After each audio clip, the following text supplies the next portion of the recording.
Hey everyone, today's video was a request by Francesca. She asked to see me test out different types of pens in a planner. So I bought a bunch of different types of pens. Got all these Tombows, fountain pens. I have about 20 different brands. And I'm going to test them all out in my Happy Planner today to see if they smear, if they bleed through the paper, or if they ghost, which just means that you can see them through the other side of the paper, but not necessarily with them bleeding through the paper. My goal for this video is to hopefully save you money so you don't have to go out and buy a bunch of pens to test out in your planner.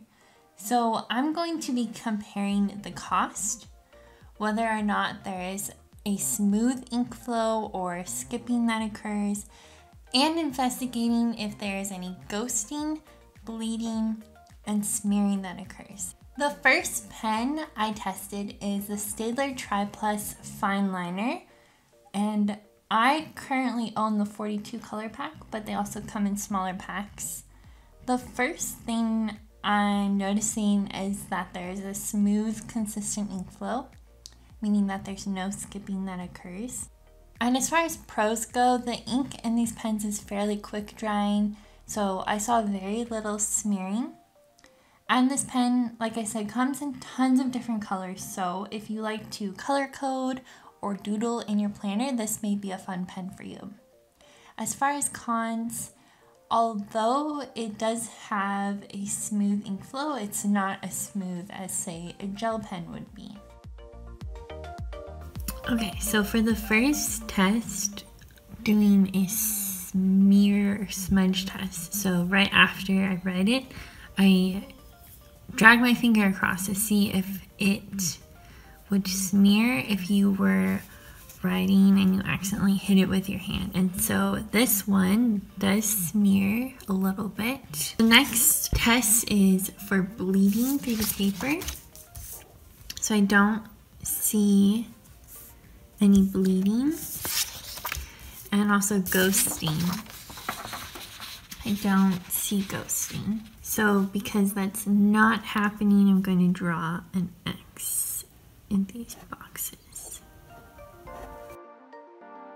The next pen is the Sharpie Ultra Finepoint, and these are very affordable compared to other options on the market. They're only 71 cents each. These come in a bunch of fun colors, and it did not smear during my smear test. Also, if you want to use a permanent marker on, say, a dashboard or something you've laminated, then this is usually the pen that I use to do that so that it's not going to come off. As far as cons, this pen on the Happy Planner page ghosted, and it also bled through the page, so keep that in mind. As far as opacity goes for the Pilot Friction pen, it was definitely the lightest of all the pens I tested. For the pros, to me the biggest pro definitely is that this pen is erasable. So that means that if you don't like using whiteout or other alternatives for covering up mistakes, you can just erase it. A potential con is that it's a little bit more expensive than other pen options. And there's definitely smearing that occurs if you smudge it immediately after use, but really that's fine because it is erasable. So if you do smudge it, you can just erase it. As far as ink flow goes for the PENTEL ENERGEL, I would say that it's very smooth, and it's probably in the top 3 for all of the pens that I'm trying out today. It also did not bleed or ghost through the Happy Planner page. The cons of this is that it did smear during the smear test because it is a gel pen, and it's also a little bit more expensive than the other pen options that I've mentioned, but you use refills for this pen, so you could probably make up for some of the cost just by buying refills. The Pilot Acroball is a refillable and retractable ballpoint pen. I think these pens look really cute because of their bright colors, and they also didn't ghost or bleed through the paper. However, oh my gosh, these pens were expensive for what you're getting, and I realized that you can buy refills, but I didn't really feel like I was getting the quality that I was paying for, over $2 each pen. Of all the pens I tested today, this was definitely the hardest to write with. The ink kept skipping on me, and I had to keep retracing my lines.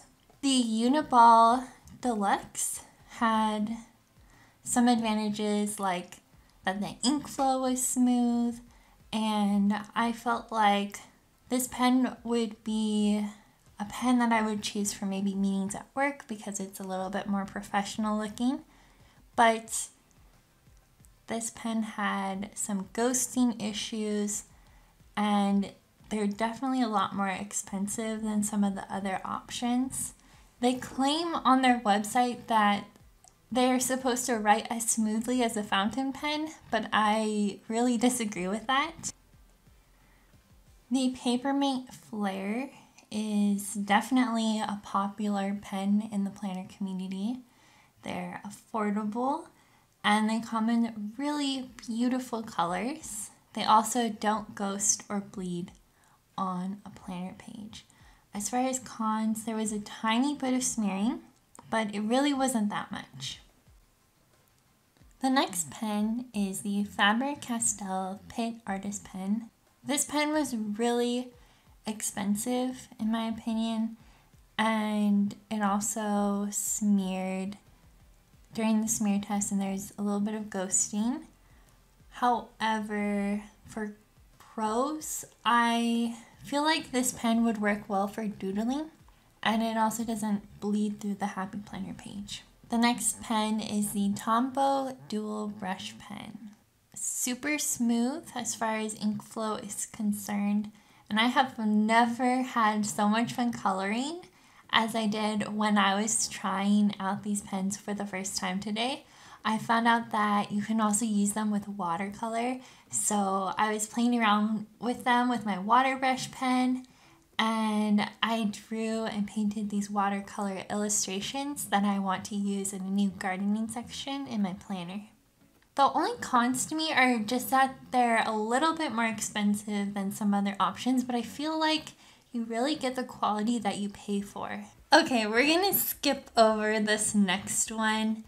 I already owned this one, and so I threw it in last minute because I needed another pen for this video, not realizing that it had been discontinued. This is the PAPERMATE Inkjoy, and the reason why I love this pen, and it's my choice for daily planning, and the one I use in almost all of the videos on this channel, is because the ink flow is smooth and consistent and effortless.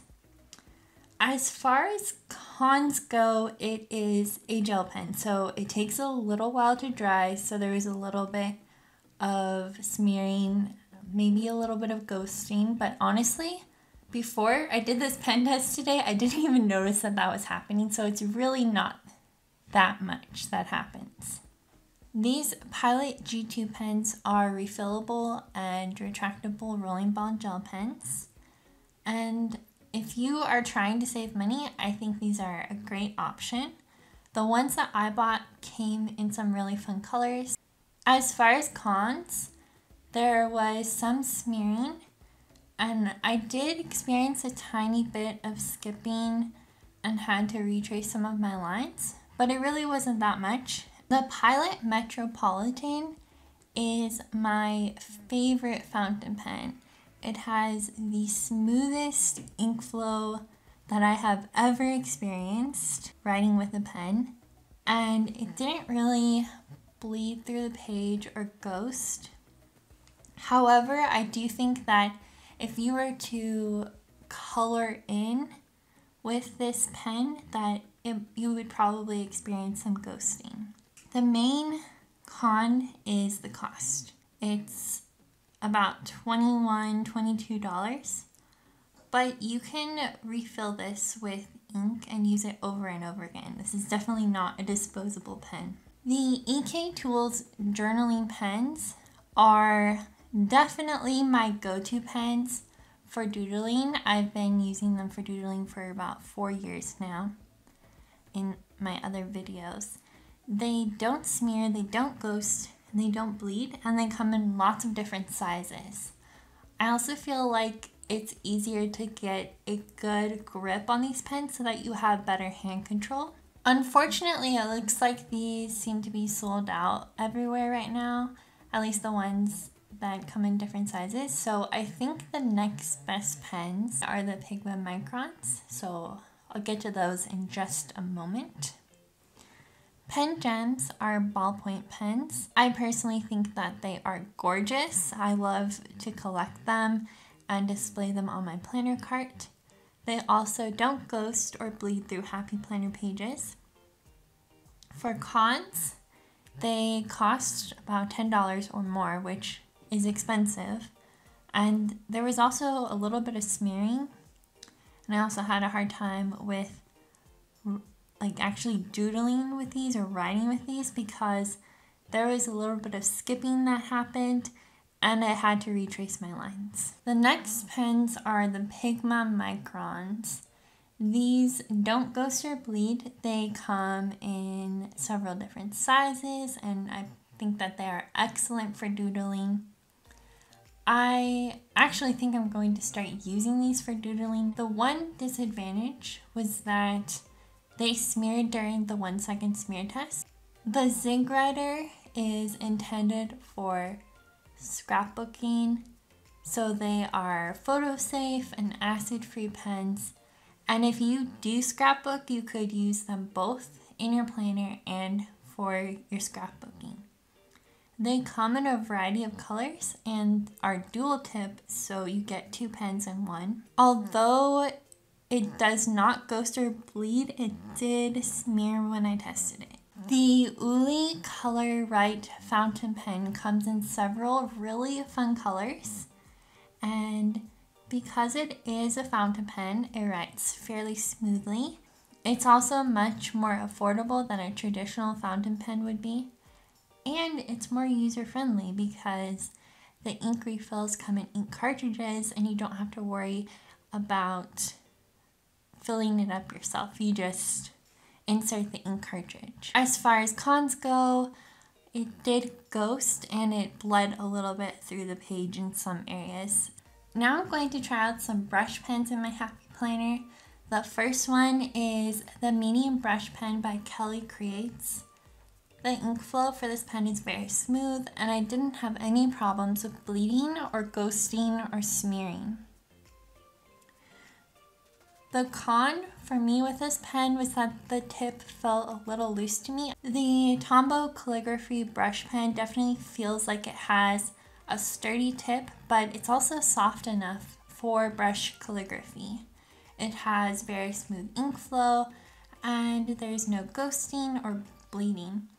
Personally, I'm going to switch over to these for practicing brush calligraphy.